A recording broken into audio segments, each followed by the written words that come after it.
안녕하십니까. 혈TV 정상호입니다. 징기스칸이 예케 몽골 울루스를 건국하면서 도입한 제도들이 훗날 세계제국 몽골의 골격을 이루는데요.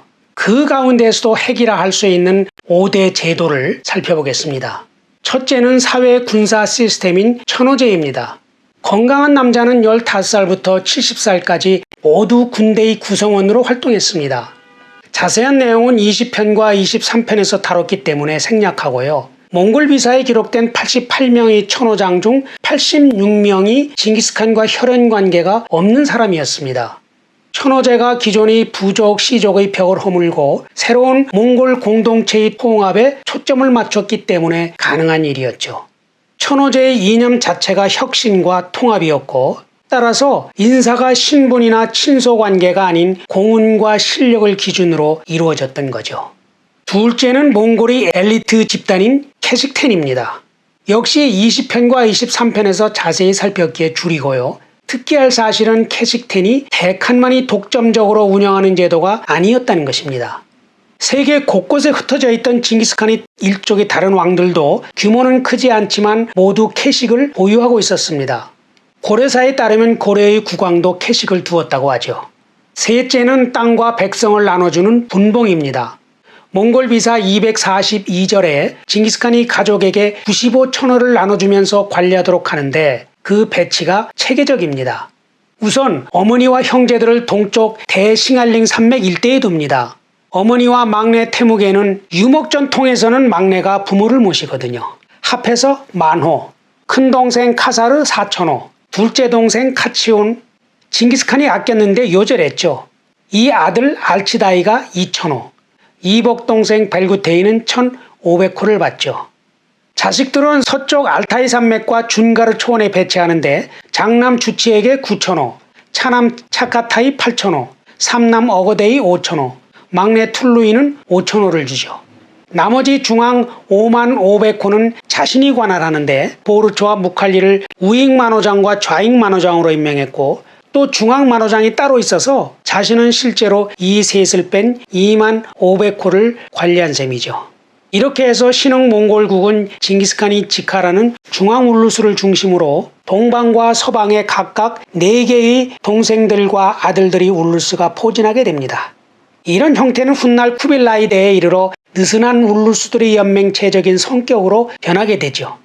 쿠빌라이가 쿠데타를 통해서 대칸이 되면서 정통성이 흠이 있어 지지 세력을 확보하기 위해 서쪽 중앙아시아와 유럽 지역의 울루스에게 관할권을 위임했거든요.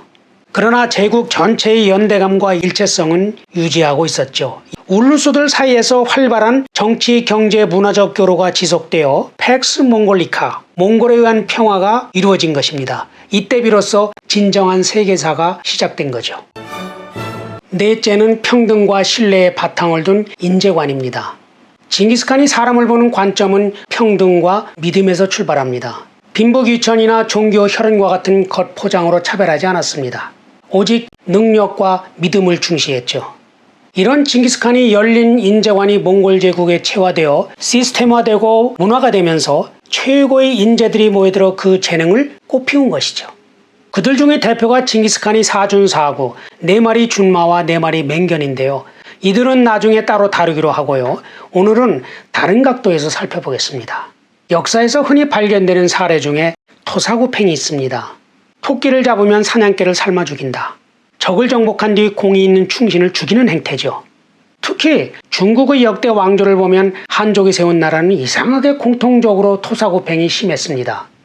진시황, 한고조 유방, 송태조 조광윤, 명태조 주원장 모두 창업 후에 충신들을 의심해 피숙청을 진행했죠. 우리나라도 중국 한족의 영향권에 있던 조선시대에 그런 경향이 심했고요. 지금 우리 사회도 그런 생각이 어느 정도 당연하게 여겨지는 실정이죠.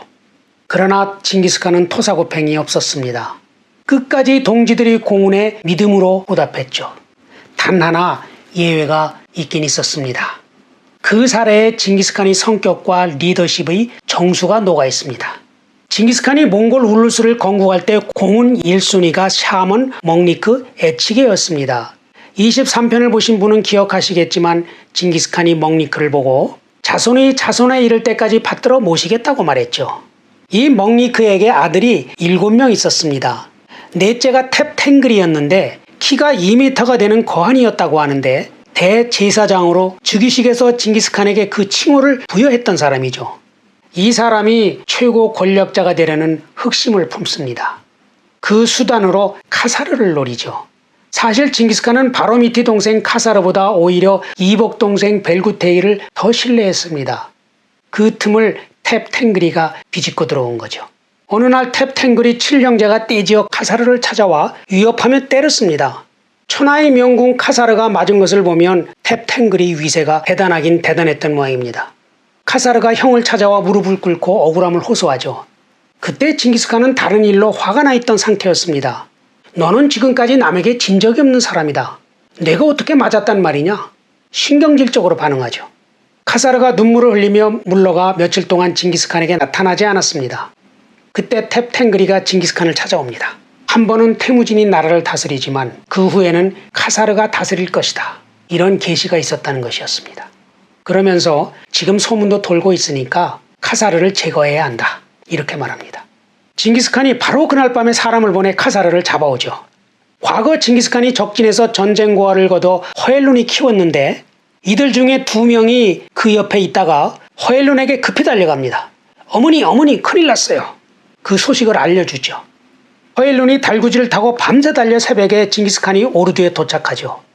허엘룬이 들어와 보니까 징기스칸이 카사르를 묶어놓고 직접 신문하고 있었습니다. 어머니가 다짜고짜 카사르를 풀어주고 징기스칸 앞에 옷깃을 풀고 2 유방을 꺼내 받쳐들고 말합니다. 어릴 적에 너희 둘은 이 젖을 양쪽에서 같이 먹고 자랐다. 이제 적이 없어졌다고 아우를 이렇게 할 수 있냐? 이쯤 되면 징기스칸도 어찌할 수 없잖아요. 잘못했다며 겔에서 나가버리죠. 그렇게 해서 카사르는 위기를 모면했습니다.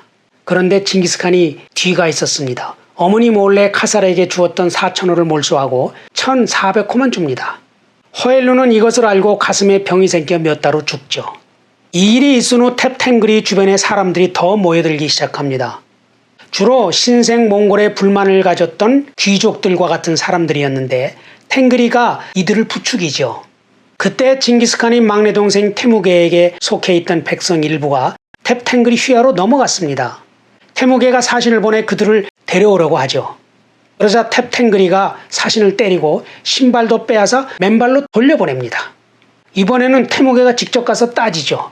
그러자 탭탱글이 형제들이 둘러싸고 위협하며 무릎을 꿇게 시킵니다. 그래도 왕제인데 백성도 못 찾고 무릎만 꿇고 나왔으니까 화를 못 참고 이른 새벽에 징기스칸을 찾아가 울면서 일러 바치죠. 그때 징기스칸은 침상에서 버르테와 누워 있었습니다.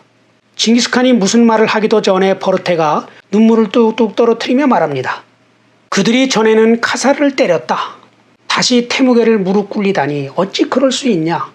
당신이 살아있는데도 아우들을 함부로 대하는데 죽은 후에는 누가 이 나라를 다스리겠냐. 우리 아들들이 걱정스럽다. 그러자 징기스칸이 탭탱글이를 지금 오게 하라. 그를 처치하는 것은 태무게 내가 알아서 하라. 태무게가 나와서 장사 3명을 준비시키죠. 잠시 후 멍리크와 탭탱글이 7형제가 징기스칸이 갤로 들어옵니다. 탭탱글이가 자리에 앉자 태무게가 들어와 어제 너는 나를 모욕했다. 승부를 내자. 탭탱글이 멱살을 잡고 흔듭니다.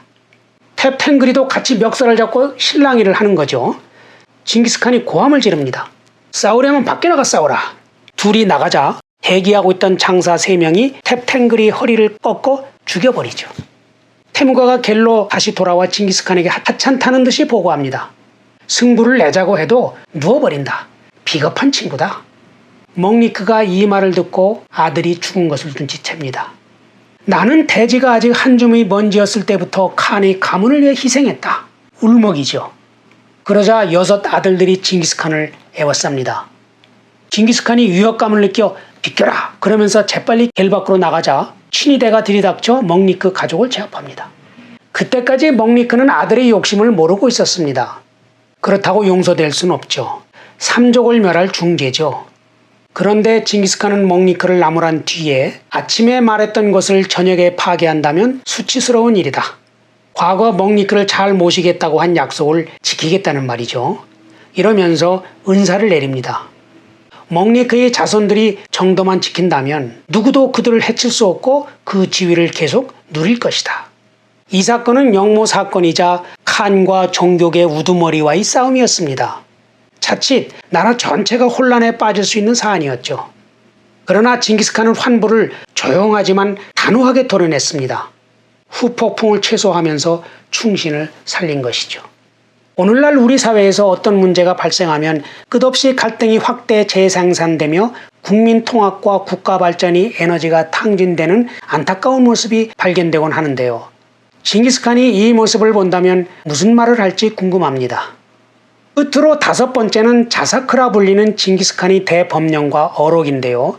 당시 몽골의 사회상과 징기스칸의 철학을 종합적으로 엿볼 수 있는 내용이라서 나중에 따로 살펴보기로 하겠습니다. 준비된 영상은 여기까지입니다. 구독과 좋아요도 많이 눌러주시고요.